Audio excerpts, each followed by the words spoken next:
Torrance Public Library was giving away these great kits to build these simple little motors. I found it drained the battery in just a matter of seconds. Like it would start slowing down after about 20 seconds.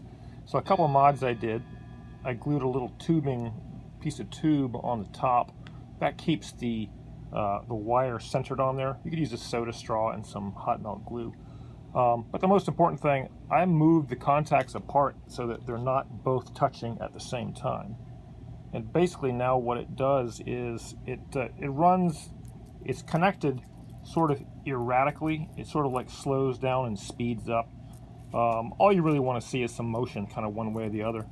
I find it eventually it'll kind of settle into like a pretty even RPM, but this way the battery lasts so much longer, and since it's going slower, kind of funner to watch. I added a little piece of electrical tape on each side just to give you something to look at.